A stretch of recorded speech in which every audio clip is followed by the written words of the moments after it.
Mayor রোডে সোমবার তৃণমূলের ধর্ণা মঞ্চ খুলে দিয়েছে সেনা। মঙ্গলবার রাজ্যের প্রতিটি জেলার ব্লকে শহরে তারই প্রতিবাদে সামিল হলেন তৃণমূলের নেতা কর্মীরা।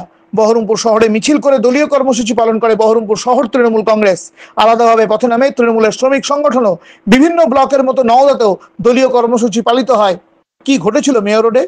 ভাষা সন্ত্রাসের প্রতিবাদে মমতা বন্দ্যোপাধ্যায়ের নির্দেশে শনি এবং রবিবার সপ্তাহে দুদিন করে ধর্মতলায় গান্ধী মূর্তির পাদদেশে রিলে অবস্থান করছিলেন তৃণমূলের নেতা নেত্রীরা। সেখানেই তৈরি করা হয়েছিল ভাষা আন্দোলন মঞ্চ। সেই মঞ্চ সোমবার খুলে দেয় সেনা।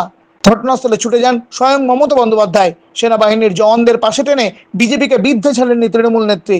সেখান থেকে ঘোষণা করেন দলীয় কর্মসূচি।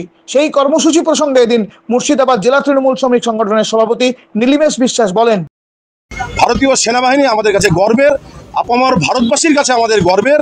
কিন্তু এই বিজেপি সরকার সেনাবাহিনীকে তাদের রাজনৈতিক স্বার্থে কাজে লাগাচ্ছে এবং রাজনৈতিক স্বার্থে কাজে লাগিয়ে আমাদের শান্তিপূর্ণ ধর্ণা মঞ্চ ভাঙা হয়েছে।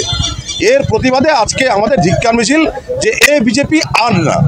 প্রতিবাদ মিছিল থেকে নারুগোপাল মুখোপাধ্যায় দলের সুরে বলেন, মানুষ সিপিএমকে রিজেক্ট করার পর টানা 15 বছর ধরে চেয়েছে, আবার 5 বছরের জন্য চাইছে। অর্থাৎ এটা পরিষ্কার হয়ে গেছে, যেখানে বিজেপি দাঁড়াতে পারছে না, তাদের কোনো ক্ষমতা নেই, তাদের কোনো অস্তিত্ব নেই, তাদের কোনো জায়গায় জমি তৈরি করার।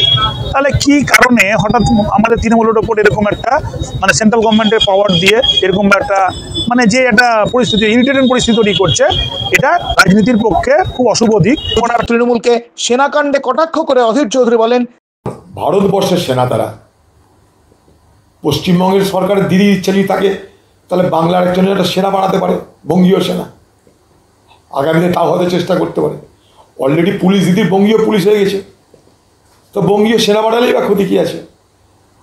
আজকে পশ্চিমবঙ্গে খুশি হতাম যদি পশ্চিমবঙ্গের জেলায় জেলায় আর্মি রিক্রুটমেন্ট সেন্টার করা, অর্থাৎ সেনাদের ভর্তির জন্য একটা করে ট্রেনিং সেন্টার বা একটা রিক্রুটিং সেন্টারের দাবি করত পশ্চিমবঙ্গ সরকার। আমাদের রাজ্যের বহু বেকার, বহু যুবক ছেলে সেনাতে চান্স পেত। এটা আমি করেছিলাম আমার জেলায়, তাই আমি বলছি কথাটা। সেটা না করে যে সেনা আমাদের দেশের গর্ব, যে সেনা দেশকে রক্ষা করে, যে সেনাকে আমাদের সকলের সাহায্য করা উচিত, যে কলকাতা ভারতবর্ষের ইস্টার্ন কমান্ডের হেডকোয়ার্টার, যেখানটায় যে কোনো রাজনৈতিক দলকে কোনো কর্মসূচি নিতে গেলে পারমিশন নিতে হয়, এটা নিয়ম। আমি নিয়মও মানব না, ধমকিও দেখাবো, ভয়ও দেখাবো, তাদেরকে পুলিশের কেসও খাওয়াবো। তাকে এবার সেনাকে বলবে হয় তৃণমূল করো, নাহলে বাংলা ছেড়ে পালাও। হয় তৃণমূল করো, না হয় বাংলা ছাড়ো। দিদিরা এই স্লোগান দিয়ে বসে, সেনা তুমি তৃণমূল করো আর না হলে বাংলা ছাড়ো।